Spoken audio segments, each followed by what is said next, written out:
Assalamu alaikum wa rahmatullahi wa barakatuh. Téléphone. Tu veux faire quoi? Direct. J'aurais besoin de ça. Tu peux lancer là-bas? Hein? Tu n'es pas admis. Toi, tu n'es pas admis. Mais je peux te mettre admis?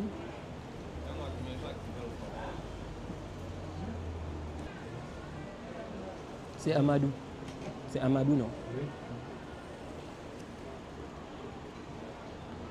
إن الحمد لله نحمده ونستعينه ونستغفره ونعوذ بالله من شرور أنفسنا ومن سيئات أعمالنا من يهده الله فلا مضل له ومن يضلل فلا هادي له وأشهد أن لا إله إلا الله وحده لا شريك له وأشهد أن محمدا عبده ورسوله يا أيها الذين آمنوا اتقوا الله حق تقاته ولا تموتن إلا وأنتم مسلمون يا أيها الناس اتقوا ربكم الذي خلقكم من نفس واحدة وخلق منها زوجها وبث منهما رجالا كثيرا ونساء واتقوا الله الذي تساءلون به والأرحام إن الله كان عليكم رقيبا يا أيها الذين آمنوا اتقوا الله وقولوا قولا سديدا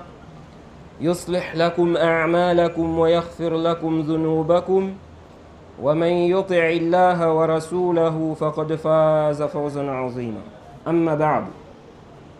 Louange à Allah, le créateur des cieux et de la terre, on le loue pour tout ce qu'il nous accorde comme bien et comme grâce, et on lui demande de prier sur son prophète Mohammed sallallahu alayhi wa sallam, sa famille, ses compagnons et tous ceux qui les ont suivis jusqu'au jour de la rétribution.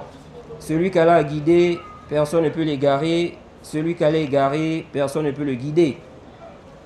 Nous sommes toujours dans l'explication de l'introduction du recueil de l'imam Nawawi, explication faite par le cheikh Ibn Uthaymin, qu'Allah lui fasse miséricorde.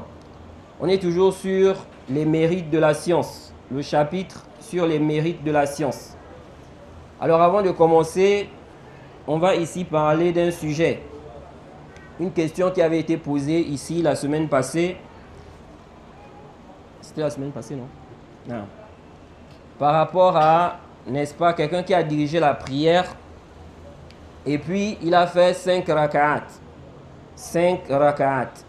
Et on lui a dit, n'est-ce pas, qu'il a prié 5 raka'at. Il a expliqué qu'il ne devait pas revenir.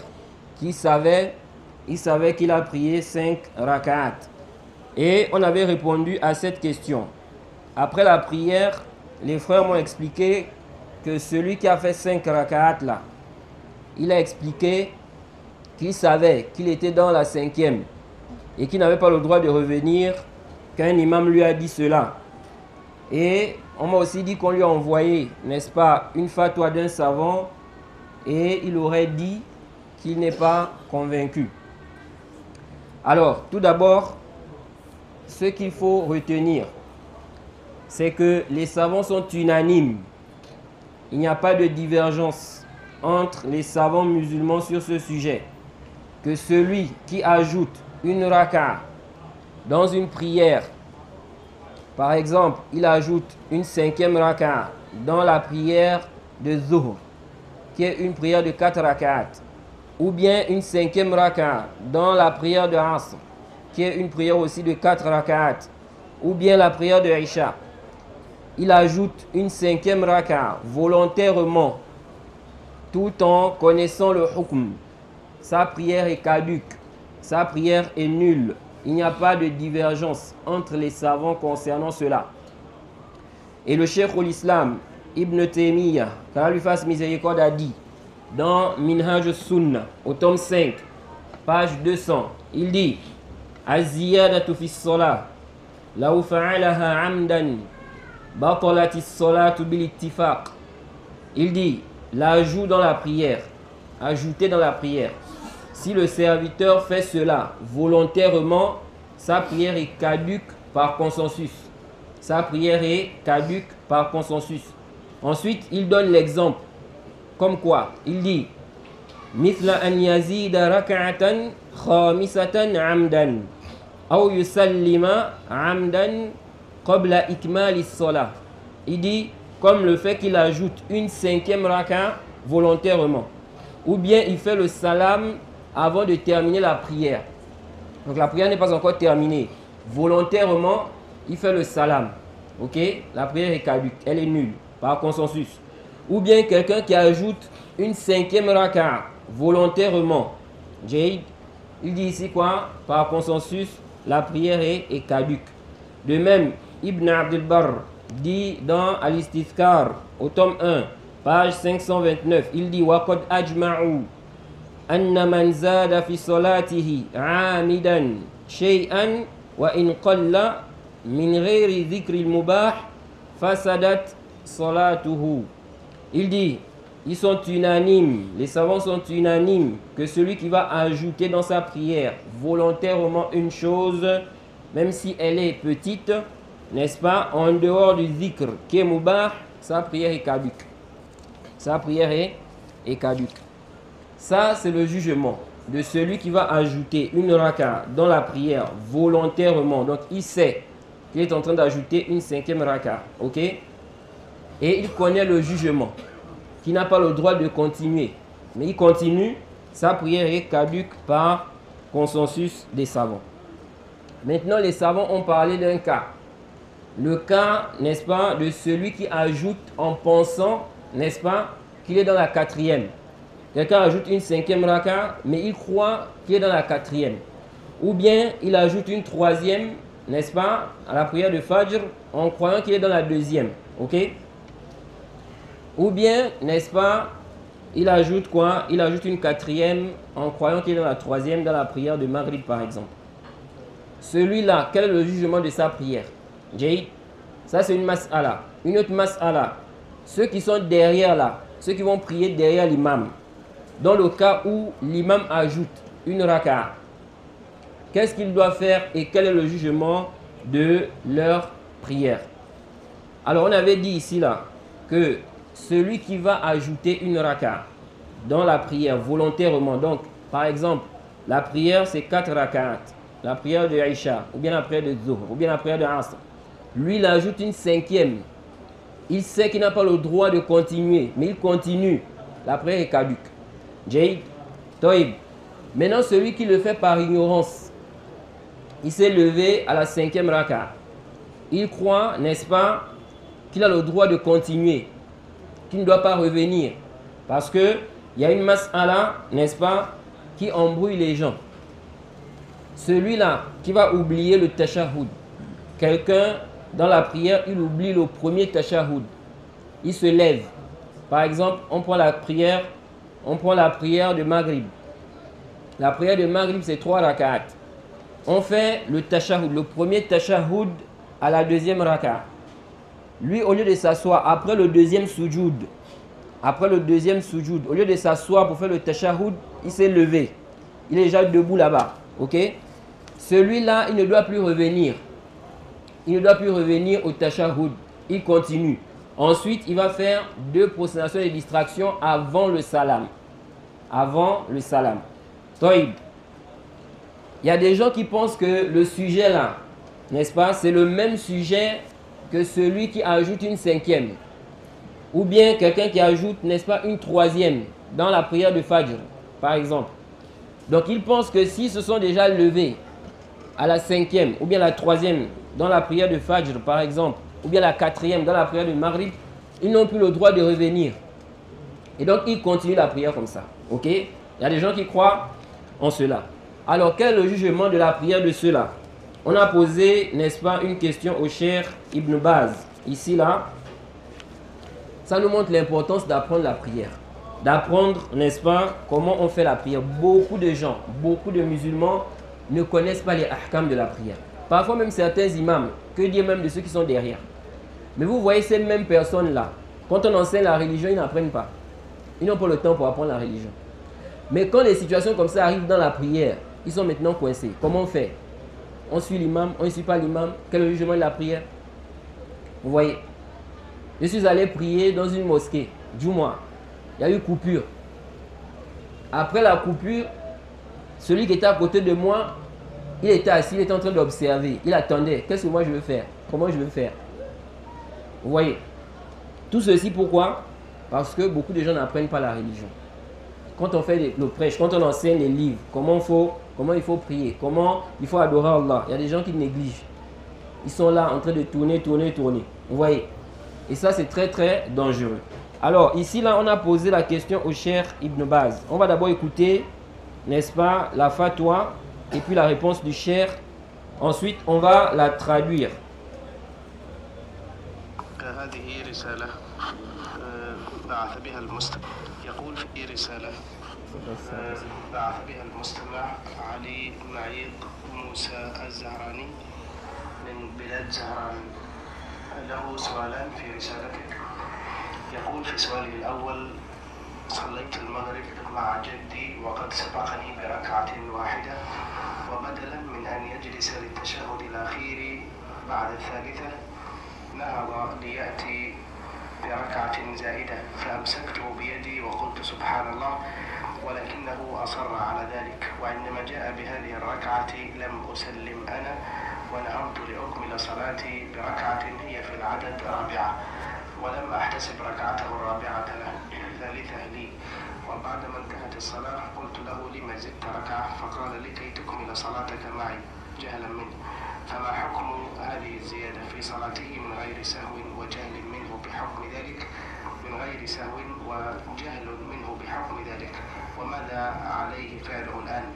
وما حكم صلاتي أنا حيث أنني زدت ركعة رابعة إذ لم أحتسب زيادته، وأيضا سجدت للسهو جبرا للزيادة المعلومة؟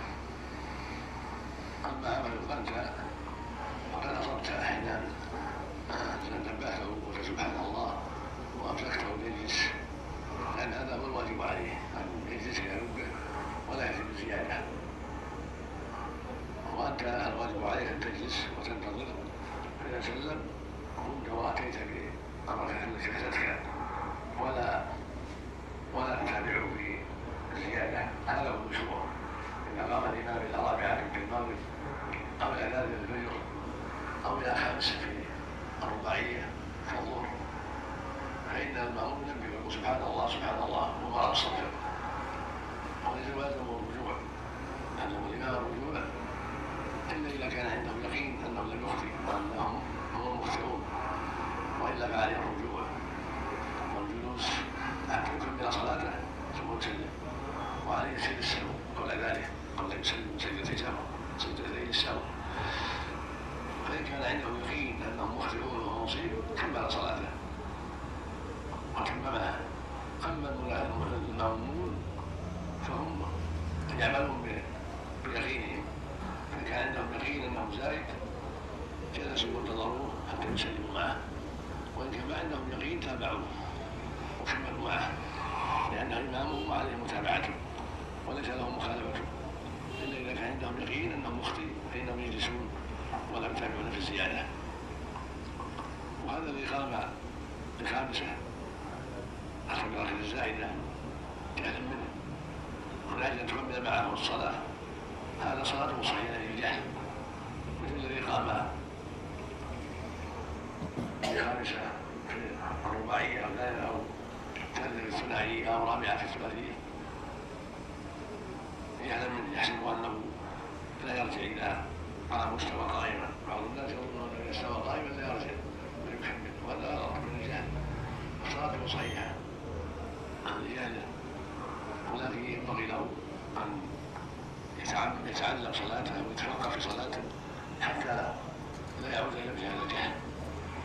والمقصود أنه إذا أتى بالخامسة أو الرابعة في الثلاثية أو الثالثة في الثنائية جهلا أو نسيانا فصلاته صحيحة، ولكن ليس بالسهو إذا كان النسيان ليس بالسهو. أما لو تعمد الخامسة في الرباعية أو الثالثة في الثنائية أو الرابعة في الثلاثية أو المغرب وهو يعلم الحكم الشرعي وتعمد لفظها فإنه متلاعب صلاته باطلة، لكن غالبا هذا لا يقع تعمدا، إنما يقع من أجل الجهل أو النسيان.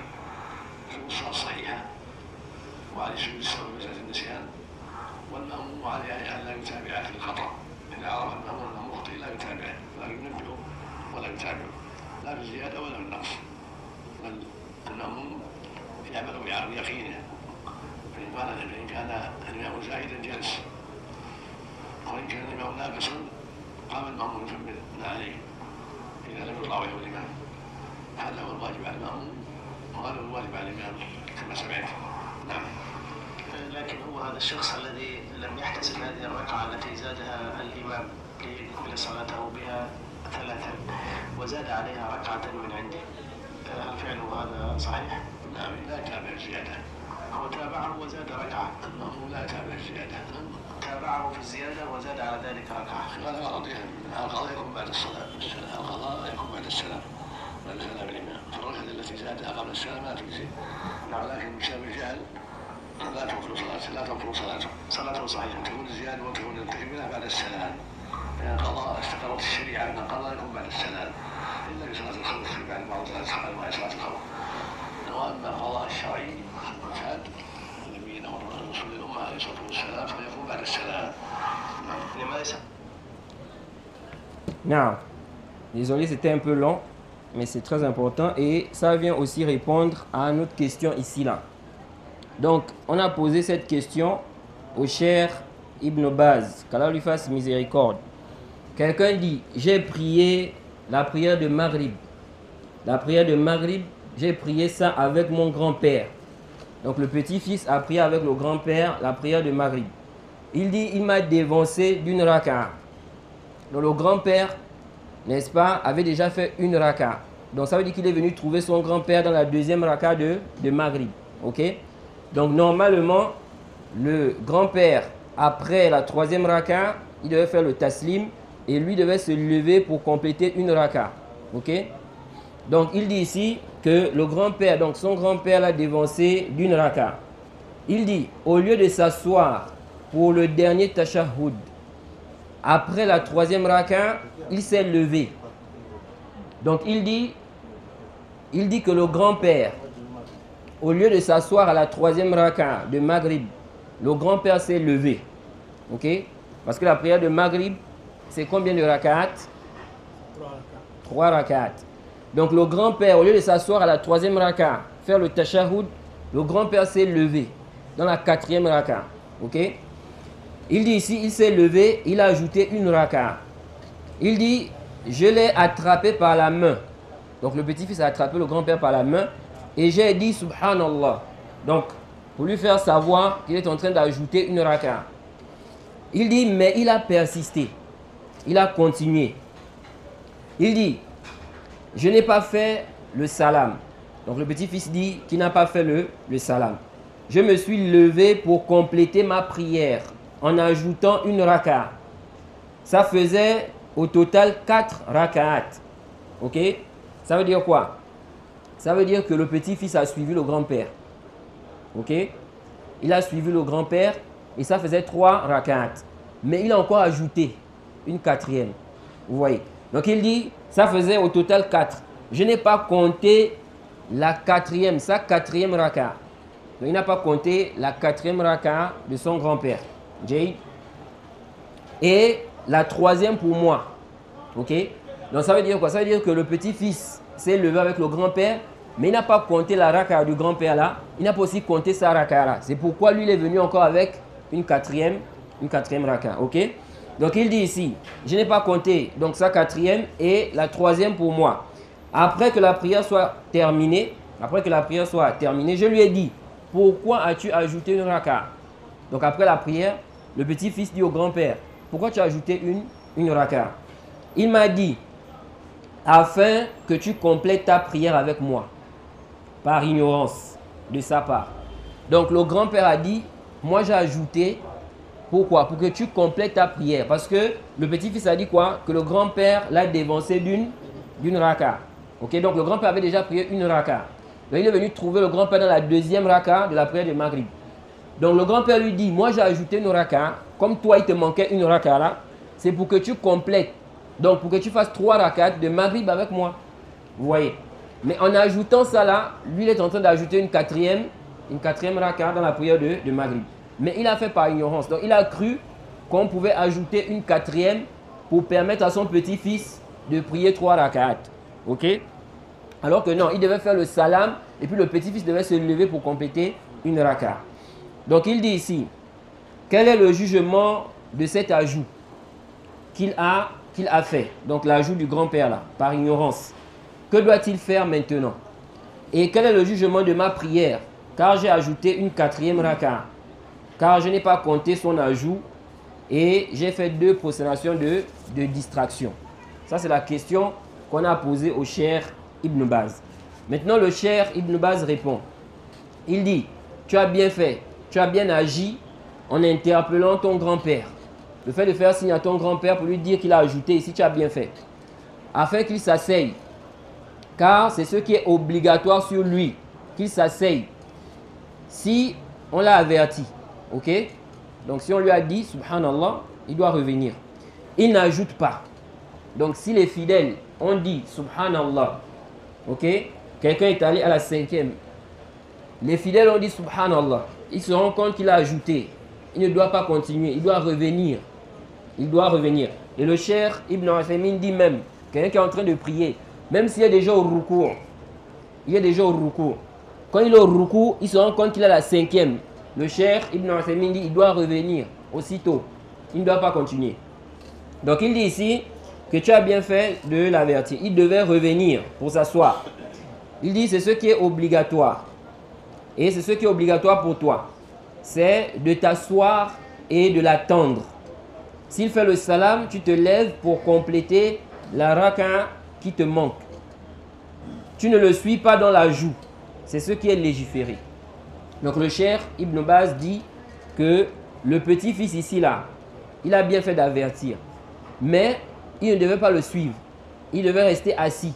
Quand le grand-père devait faire le taslim, donc le salam, lui devait se lever pour compléter quoi? Sa prière. Ensuite il dit, si l'imam se lève pour une 4e raka à Maghrib, donc c'est la prière de Maghrib, l'imam fait 4 rakats, ou bien il se lève pour la 3e raka à Fajr, ok?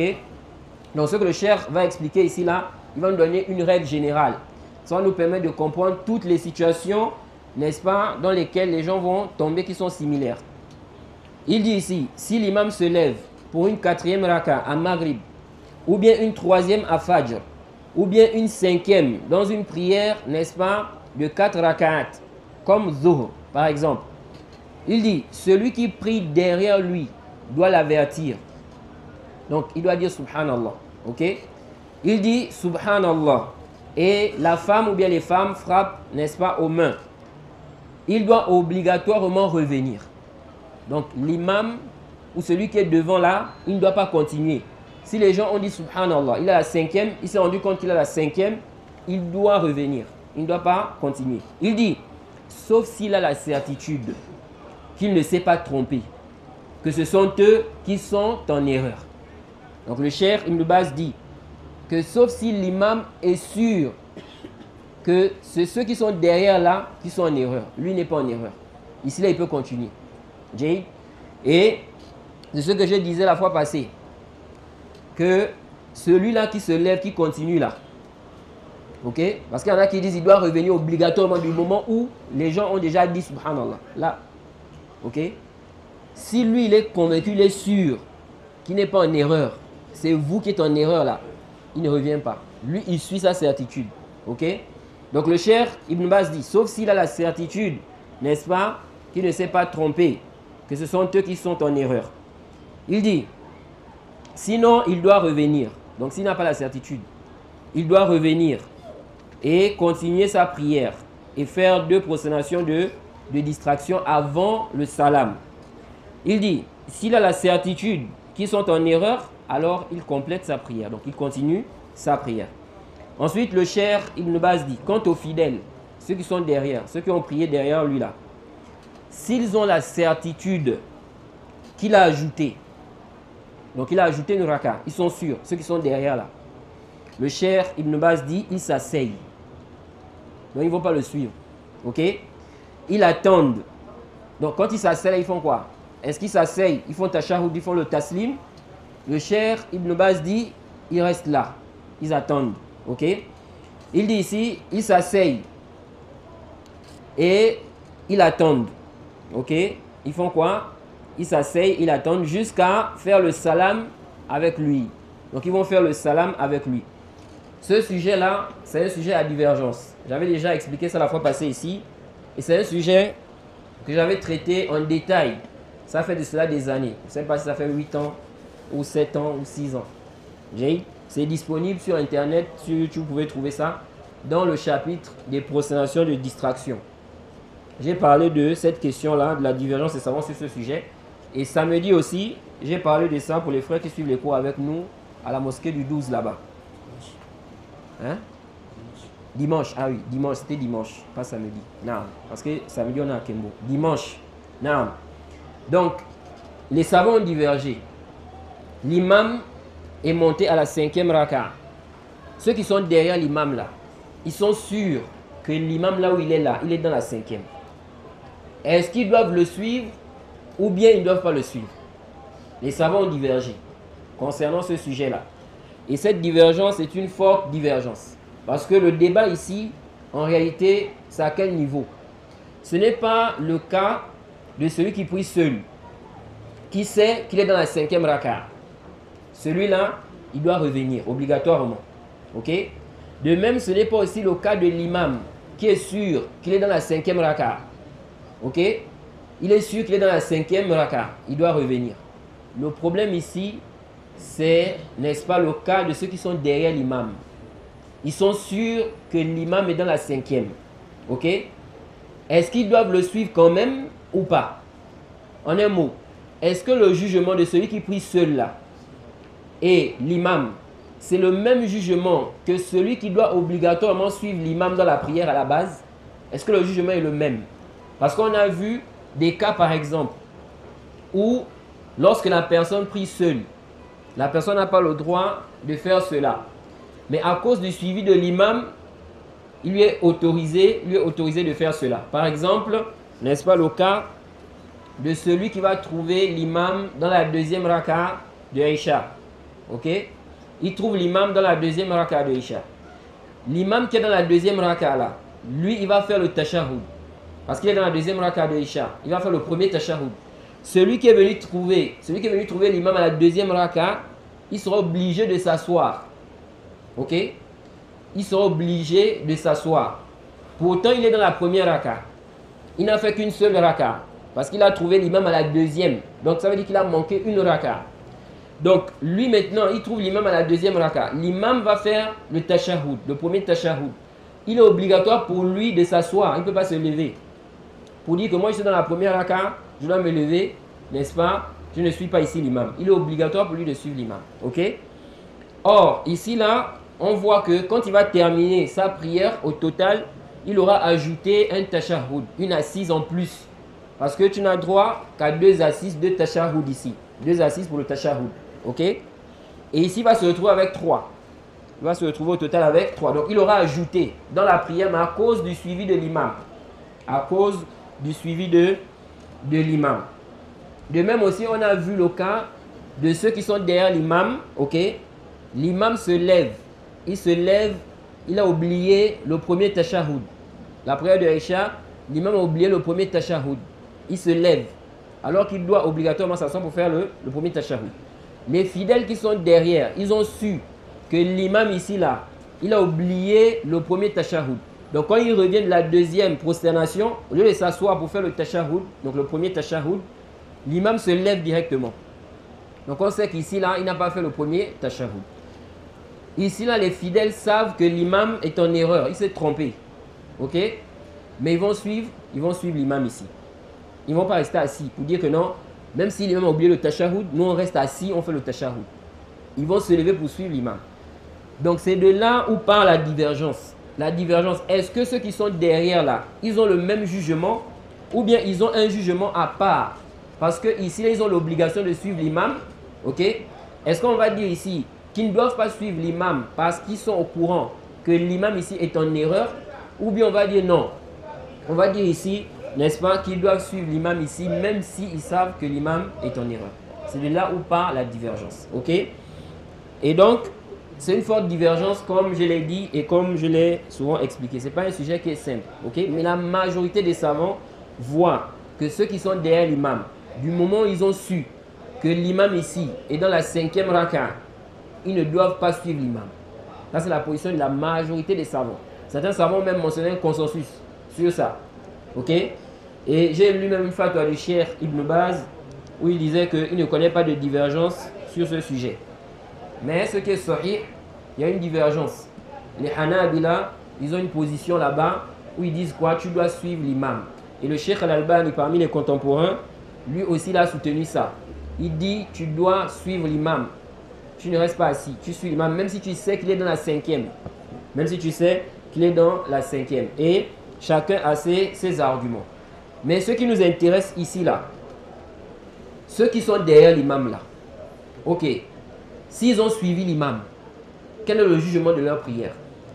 S'ils ont suivi l'imam par ignorance, de même aussi, n'est-ce pas, s'ils sont restés assis.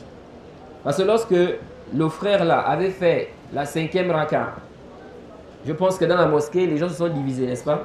Non. Certains se sont levés, ils ont suivi, et d'autres n'ont pas suivi. Non. Donc, quel est le jugement de la prière dans une telle situation? Donc, le Cheikh Ibn Baz dit ici, là, il dit, parlant de l'imam, il a dit, sauf s'il est sûr qu'il est quoi?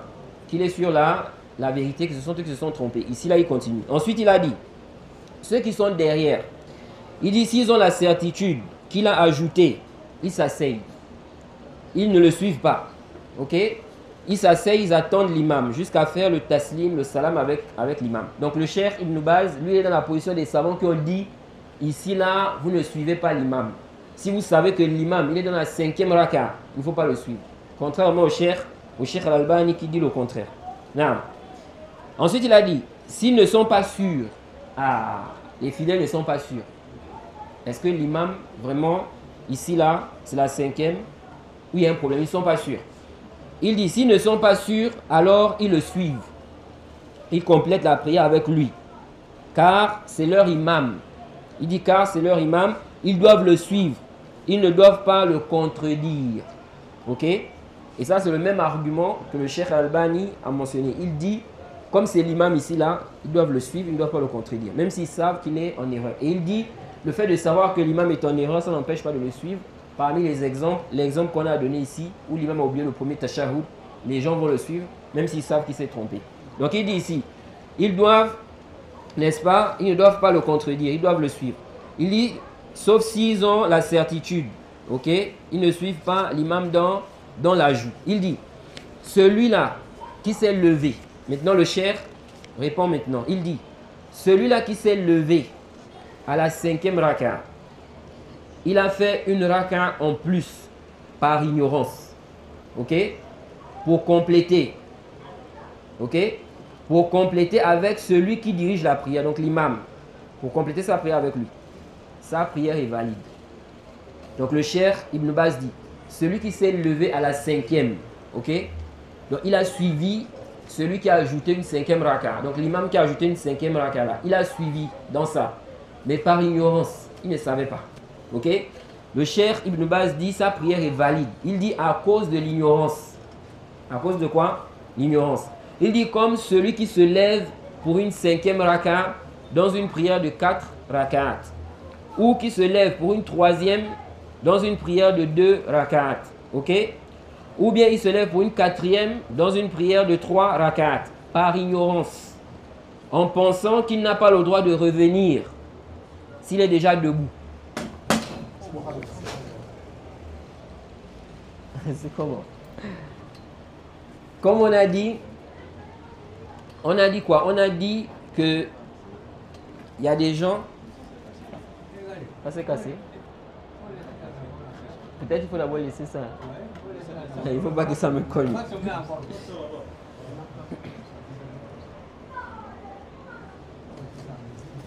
Non. Comme on l'a dit, il y a des gens qui pensent que le jugement ici là, celui qui ajoute une 5e raka dans une prière de 4 rak'at, ou bien 4 rak'at dans une prière de 3 rak'at, ou 3 dans une prière de 2 rak'at, on a dit ici qu'il y a des gens qui pensent que le jugement est le même, c'est le même jugement que celui qui a oublié le premier tashahhud. Ok? Il s'est levé, il a oublié le premier tashahhud. S'il est déjà debout, il ne doit plus revenir comme c'est venu dans le hadith. Il ne revient pas.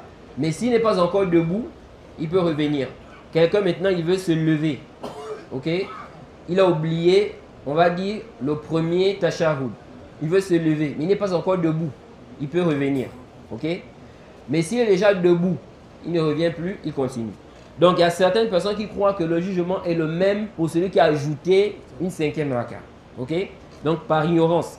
Le Cheikh Ibn Baz dit donc, il dit certaines personnes pensent que si elles sont déjà debout, elles ne doivent pas revenir, mais continuer. Ok? Il dit ceci est une erreur. C'est de l'ignorance. C'est dû à l'ignorance, le jahl. Il dit sa prière est valide à cause de l'ignorance. Ok? Donc si l'imam là, qui s'était levé là, quand il avait fait 5 rak'at, s'il pensait que comme il est déjà la 5e, il sait qu'il a la 5e, mais il pense qu'il n'a pas le droit de revenir, comme le cas de celui qui a oublié le premier tashahhud, qui est déjà debout. S'il pensait comme ça là, sa prière est valide. La prière de ceux qui sont derrière là aussi est valide. Que ce soit ceux-là, n'est-ce pas, qui se sont levés par ignorance, ou ceux qui avaient la position qu'on suit l'imam. Ok? Si l'imam a ajouté une raka, on suit l'imam. La prière est quoi? Valide. Il dit ici, il dit ceci est une erreur, c'est de l'ignorance. C'est dû à l'ignorance. Sa prière est valide à cause de l'ignorance. Mais il doit apprendre la prière. Le Cheikh Ibn Baz dit, sa prière est valide à cause de l'ignorance, mais il doit apprendre la prière. Il doit apprendre les ahkam, les sentences. Comment on fait lorsqu'on fait comme ça, lorsqu'on ajoute une raka, comment on doit faire, comment on doit se comporter dans la prière. Donc il dit, mais il doit apprendre la prière, apprendre les jugements, n'est-ce pas, les sentences liées à la prière, afin qu'il ne revienne pas à ce genre d'ignorance. Le cheikh dit, en résumé, s'il ajoute une 5e raka, ou bien une 4e dans une prière de 3 rak'at, ou bien une 3e dans une prière de 2 rak'at, par ignorance, ok, ou par oubli. Donc ça peut être l'ignorance, ça peut être l'oubli. Quelqu'un a oublié qu'il est, n'est-ce pas, à la 3e raka de Maghrib. Il pense qu'il a la 2e. Donc il ajoute une raka. Il a oublié. Après la prière, il se rend compte de cela. Il se rend compte qu'il a oublié. Donc il a ajouté la prière Maghrib 4 rak'at. Ok? Celui-là, il va faire simplement 2 prosternations de distraction. Ok? Et sa prière est valide. Il dit ici là. Donc il a ajouté, n'est-ce pas, une 3e dans une prière de 2 rak'at par ignorance ou par oubli. Sa prière est valide.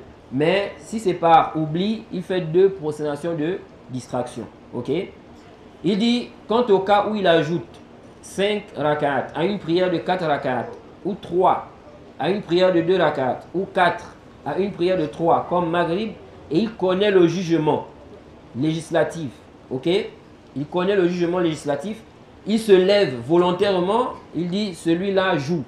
C'est quelqu'un qui joue avec la prière. Ok? Il dit, et sa prière est caduque. Sa prière n'est pas quoi? Elle n'est pas valide. Elle est nulle. Elle est invalide. Il dit, mais le plus souvent, ce genre de situation ne se fait pas volontairement. Le plus souvent, on voyait que l'imam continue là. Vous avez dit, subhanallah. Lui, il continue dans la 5e. Le Cheikh Ibn Baz dit, le plus souvent, la personne ne fait pas ça volontairement. C'est-à-dire, elle sait et puis elle connaît le jugement qu'il ne faut pas continuer. Et puis elle est en train de faire. Ok? Il dit, le plus souvent, les gens qui font ça, c'est par ignorance. Ok? Il dit ici, c'est plutôt par ignorance ou oubli dans la prière. Il dit donc, sa prière est valide. Ensuite, n'est-ce pas, le Cheikh Ibn Baz a répété le cas de celui qui est derrière l'imam. Qu'est-ce qu'il doit faire? Il a répété, n'est-ce pas, ce qu'il a dit par rapport à sa situation. Ok? Donc ici, là, par ignorance, la prière est valide.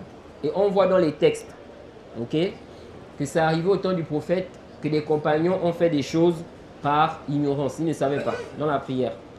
Et le prophète ne leur a pas demandé de reprendre la prière. On a le cas du compagnon Muawiyah qui a parlé dans la prière. Parler dans la prière volontairement, ça invalide la prière. Ça rend la prière caduque. Tu es dans la prière, tu parles. Tu dis par exemple à l'enfant, il faut déposer la clé là-bas sur la table. Tu es dans la prière. La prière est caduque. Ok? Il y a un compagnon au temps du prophète, il était en train de parler dans la prière. Il ne savait pas que c'était interdit. Le prophète ne lui a pas dit de reprendre la prière. Parce qu'il ne savait pas. Ok? De même aussi, le compagnon qui est venu, qui a prié dans la mosquée. Le prophète lui a dit, Irji' fasalli fa innaka lam tusalli. Retourne prier car tu n'as pas encore prié. Quand le prophète lui dit, car tu n'as pas encore prié, ça veut dire quoi? C'est-à-dire que la prière qu'il a eu à faire là, elle est quoi? C'est pas valide. Ok? Pourtant, le prophète ne lui a pas demandé de reprendre toutes les prières qu'il a eu à accomplir comme ça. C'est comme ça qu'il priait depuis. Vous voyez? Le prophète lui a juste demandé de reprendre la prière qui était dans le temps. Ok? Donc il était dans le temps de la prière. Il a dit, va, retourne prier quand tu n'as pas encore prié. Mais les autres prières là qu'il accomplissait dans cet état là, c'est comme ça qu'il priait. Il a dit au prophète que, enseigne-moi la prière. Je ne connais pas, n'est-ce pas, en dehors de ce que je fais là, je ne connais pas, n'est-ce pas, ce qu'il faut faire. Ok? Donc ici là, nous disons que celui-là qui a ajouté une raka dans la prière par ignorance, ok, sa prière est valide. Que ce soit l'imam ou bien les fidèles, que ce soit l'imam ou ceux qui sont derrière. Donc des gens qui sont derrière, ils ont su que l'imam ici là, il est dans la 5e. Ils sont sûrs de ça. Mais par ignorance, ils pensent qu'il faut suivre l'imam. Ok? Ici là, nous disons la prière est quoi? La prière est valide. Jay. Et le Cheikh Ibn Baz a expliqué aussi que le fait que le petit-fils, n'est-ce pas, ait ajouté ici une raka, c'était une erreur. Il ne devait pas faire cela. Ok? Et il dit que la raka qu'il a eu à faire là, avant le salam, ne suffit pas. Il dit parce qu'on complète la prière. Lorsqu'on a manqué des rakats, n'est-ce pas, avec l'imam, il dit on complète la prière après le salam de l'imam. Ce n'est pas avant. Il devait d'abord attendre que le grand-père fasse le salam pour compléter sa prière. Ok? Donc il dit ici, on complète après quoi? Après le salam. Nah. C'est l'heure de la langue.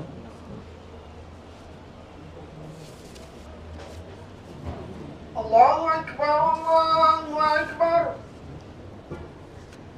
Naam. Donc, on conclut en disant ceci, que le frère qui avait ajouté, n'est-ce pas, la 5e raka là, tu sais que tu es dans la 5e raka, ok?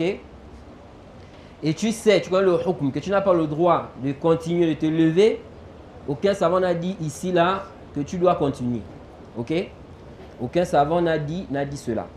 Donc, quant au fait de dire que il n'aurait pas été convaincu quand on lui a envoyé, les frères lui ont envoyé une fatwa d'un savant, ici là, ça c'est pas profitable. Parce que ce que lui, il veut, n'est-ce pas, faire là, aucun savant de la sunna n'a dit cela. Par contre, n'est-ce pas, comme il a fait ici par ignorance, ok, on va dire ici qu'il a fait par ignorance, il ne connaissait pas, on dit sa prière est valide. Mais maintenant, s'il sait que tous les savants sont unanimes, que si tu sais que tu es dans la 5e raka, volontairement, tu n'as pas le droit de continuer, et lui il continue ici là, sa prière est quoi? Est caduque. Ok? Sa prière est caduque. Donc on s'arrête ici, on demande quand même facilite. On n'a même pas pu continuer le dars à cause de la question, ça nous a pris beaucoup de temps. Ce n'est pas grave. S'il y a peut-être une question, on va essayer de répondre avant la prière. Bi'iznillahi ta'ala. Hein? Non. Non. Oui? Non.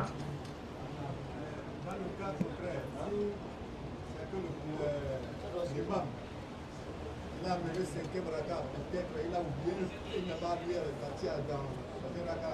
La raka là est arrivée, non?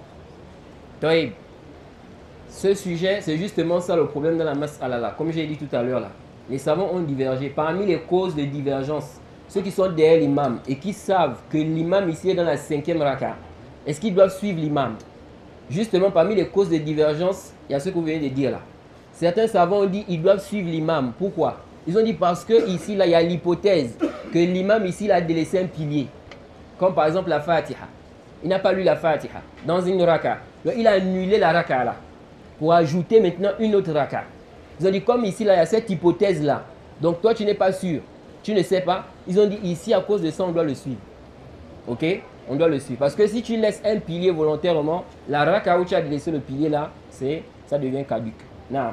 Secondo, si on le suit, Non. après ça, on lui pose la question, pourquoi tu as mené le 5e raka? Tu n'as pas donné une raison valable là. C'est-à-dire? Par exemple, comme l'imam, on le rappelle, ce n'est pas la première fois qu'il fait. Non. Ça devient son habitude. Non. On lui rappelle que pourquoi tu as mené le 5e raka? Il a dit non, c'est quand il est bien mené. Non. On vient d'expliquer ça tout à l'heure là. Ça c'est l'ignorance. Ok? Ici là c'est l'ignorance. Il ne connaît pas. Mais du moment maintenant on lui a expliqué, comme là, tout de suite, s'il écoute le dars là, s'il écoute le cours là, parce que le cours l'a enregistré, ce sera publié. S'il écoute ça maintenant, il a écouté les paroles des savants, par consensus, tu n'as pas le droit d'ajouter une raka volontairement dans la prière. Maintenant, lui, il écoute ça, il continue à faire ça, sa prière est invalide.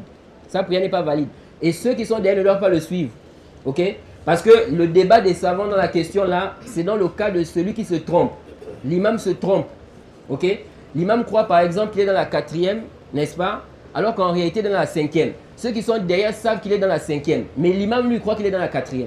C'est là où se pose la divergence entre les savants. Ok? Ou bien, n'est-ce pas, l'imam ici là, il croit par exemple qu'il n'a pas le droit de quoi? De revenir par ignorance. Mais quant à quelqu'un, il sait, il connaît le hukm. Il sait qu'il n'a pas le droit de faire 5 rak'at volontairement dans une prière de 4 rak'at. Il connaît ça. Et il sait aussi qu'il n'a pas le droit de continuer. Dès qu'il a su qu'il est dans la 5e et il continue comme ça, sa prière est invalide. Ok? Et les gens qui sont derrière ne doivent pas le suivre.